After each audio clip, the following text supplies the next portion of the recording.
बोलो जयकारा बोल मेरे श्री गुरु महाराज की जय। सभी भक्ति चर्चा चैनल के गुरुमुख प्रेमियों को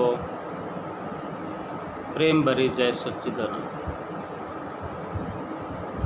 छोटी सी कथा आज आपके सामने सुना रहा हूँ। ये एक बहुत बड़ा सेठ था। एक बार वो सेठ और सेठानी दोनों पूजा करने के ख्याल से मंदिर की तरफ रवाना हुए। लंबी सी गाड़ी में बैठकर और साथ में अपने नौकर चाकर लेकर गए। मंदिर के पास जाकर सेठ और सेठानी गाड़ी से उतरे। जो साथ में नौकर थे 5 लाइनों में, पहली लाइन के नौकरों ने थाल पकड़ रखा था फूलों का, दूसरी लाइन के नौकरों ने थाल पकड़ रखा था फलों का, और तीसरी थाली में मिठाइयाँ, और चौथी लाइन में नौकरों ने जो थाल पकड़ा था उसमें हीरे जवाहरात वगैरह भगवान को समर्पण करने के लिए, और 5वीं लाइन में जो नौकर थे वो पंडित जी को दक्षिणा देने के लिए उनके लिए कपड़े वगैरह थाल में रखे हुए थे। जो ही नज़दीक पहुँचे तो एक मंदिर के बाहर एक वृद्ध व्यक्ति था जो ये सब देख रहा था। इतने में पंडित जी ने देखा कि सेठ जी आए तो वो भी अंदर से दौड़कर बाहर मंदिर के गेट पर आए और उनका स्वागत करने लगे, बोलकर आइए सेठ जी, आइए आइए, आज आपके आने से तो हम धन्य हो गए। वो जो बुढ़ा व्यक्ति था, जैसे सेठ जी नज़दीक आए तो वो कहने लगा, सेठ जी हाथ जोड़कर पुकार करता है, फरियाद करता है, सेठ जी मुझे बहुत भूख लग रही है, कुछ मुझे भी खाने को दे दो। सेठ जी ने अनसुना कर दिया, चल रहे थे। फिर सेठानी जैसे नज़दीक आई तो सेठानी जी से कहने लगे, मैडम मुझे बहुत ज़ोर की भूख लगी है, भूख के मारे मुझे चक्कर आ रहे हैं, 2 दिन से कुछ खाया नहीं है, कुछ दे दीजिए। तो सेठानी चिढ़ने लगी, अभी हम मंदिर गए ही नहीं, मंदिर में प्रवेश किया ही नहीं और तुमने पहले ही टोकना शुरू कर दिया।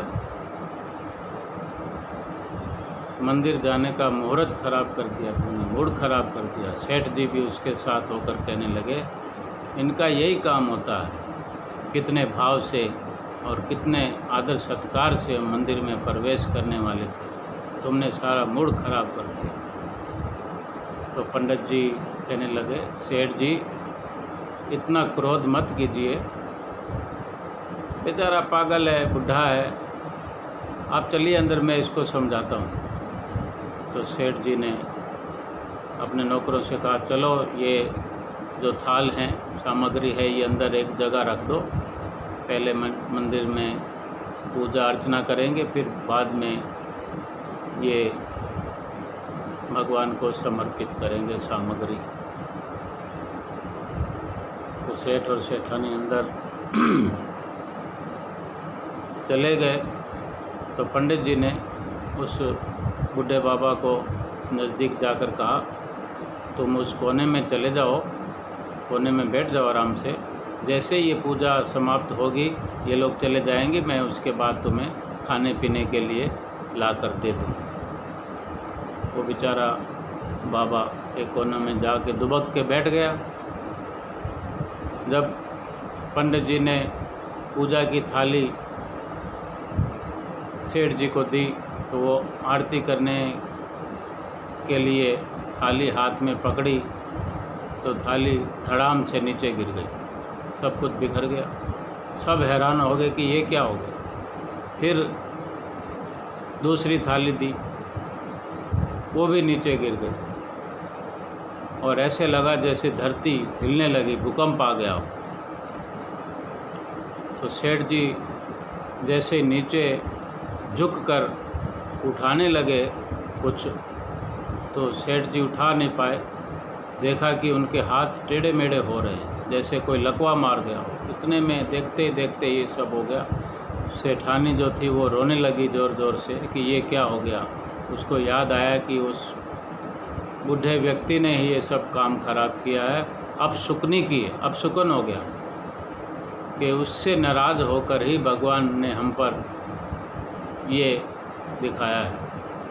और फिर सेठ जी भी यही कहने लगे कि इस बूढ़े व्यक्ति ने सारा मुहूर्त खराब कर दिया, भगवान हमसे नाराज़ हो गए, उसी के कारण ये हुआ। तो पंडित जी से रहा नहीं गया। पंडित जी ने कहा, सेठ जी उसके कारण नहीं, तुम्हारे कारण भगवान तुमसे नाराज़ हुए। तो सेठानी कहने लगी, हमने क्या किया है पंडित जी? तो पंडित जी ने कहा, मैं सब बताता हूँ। पंडित जी कहने लगे, भाई देखो, वो बेचारा दीनहीन गरीब भूखा प्यासा था, तुमसे फरियाद ही तो कर रहा था, इसमें उसका कोई दोष नहीं है। और भगवान भी कहते हैं किसी दीनहीन गरीब को, भूखे को, प्यासे को खिला पिला दिया जाए, उसका मन संतुष्ट कर दिया जाए, तृप्त कर दिया जाए, तो वो सब कुछ मेरे अर्पण हो जाता है, मुझ तक पहुंच जाता है। मेरे किसी गरीब का दिल खुश कर दिया जाए तो मेरा दिल अपने आप खुश हो जाता है।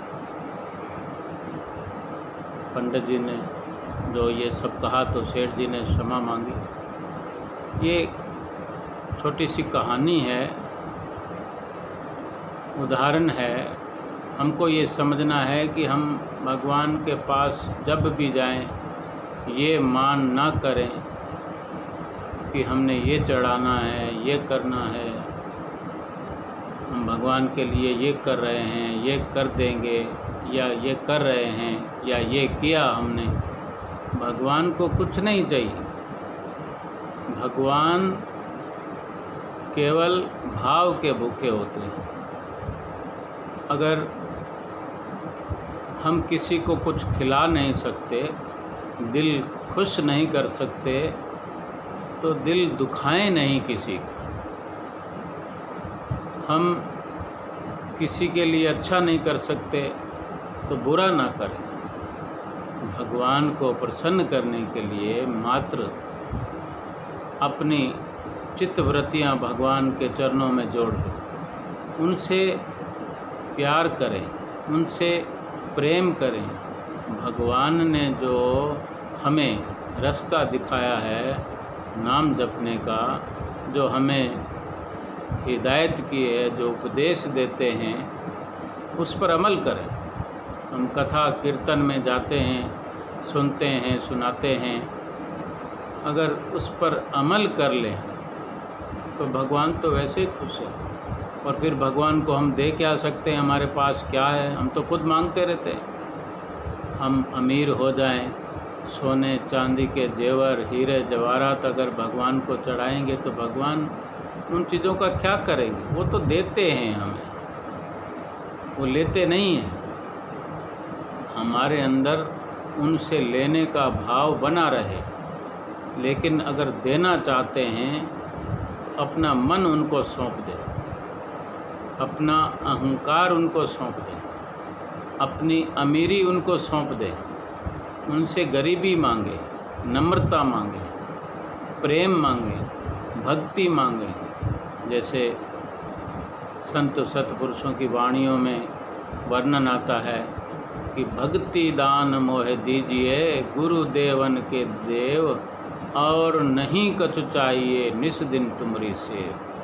कि तुम्हारी सेवा करता रहो। और उसकी सेवा कैसे होती है? किसी दीन गरीब की सेवा कर दो, किसी संत साधु महात्मा की सेवा कर दो। तो ये भगवान को प्रसन्न करने के रास्ते हैं। घर में भी हमारे माता हैं, पिता हैं, बुजुर्ग हैं, उनकी समर्पण भाव से सेवा करें, उनके साथ लगन से उनके साथ बैठें, उनके साथ बातें करें, उनके साथ भगवान की सत्संग चर्चा करें, भगवान की कथा कीर्तन करें अपने बड़ों के साथ। तो जो सुकून उनको अंदर मिलेगा, वो दिल से जो दुआ मिलेगी, तो हमारी भक्ति अपने आप होने लगेगी और भगवान की प्रसन्नता उतरने लगेगी कि जो हमारे घर के अंदर सबसे पहले माता पिता हैं, वहीं से भक्ति शुरू होती है। हमारा समर्पण भाव उनके साथ हो कि कहीं ना कहीं उनके उपकार हमारे साथ हैं कि हमें ये मौका उन्होंने बख्शा है, हमें होनहार बनाया है, तो उनको थोड़ा बहुत वापस कर सकें। फिर भगवान का नंबर आता है, संत सतगुरु का नंबर आता है, क्योंकि वो उनसे भी श्रेष्ठ है कि हमें इस भवसागर से पार करने वाले हैं, भवसागर से पार कर सकते हैं। उनके साथ सप्रेम, निश्चल, निष्काम भावना से उनका ख्याल करें, उनकी सेवा करें, उनकी अर्चना पूजा करें। भगवान के साथ हम देखें अपने अपने घर में जो हमारे इष्ट हैं, उनके आगे हम भोग लगाते हैं। तो भोग लगाते हैं तो मन के अंदर बिल्कुल सादा विचार हो कि प्रभु आपका ही है, आप भोग लगाकर शुरुआत कीजिए और हम प्रसाद रूप में इसको पाकर तृप्त हो। हर चीज़ के लिए मन में ये भावना रखें कि मैंने आपको भोग लगाया, मैंने आपके लिए ये बनाया। हम नहीं बना सकते, ये उसी की कृपा है, उसी की अनुकंपा है कि हम एक एक श्वास जो है सुख से व्यतीत कर रहे हैं, सुकून से जीवन व्यतीत कर रहे हैं, ये उसकी कृपा है।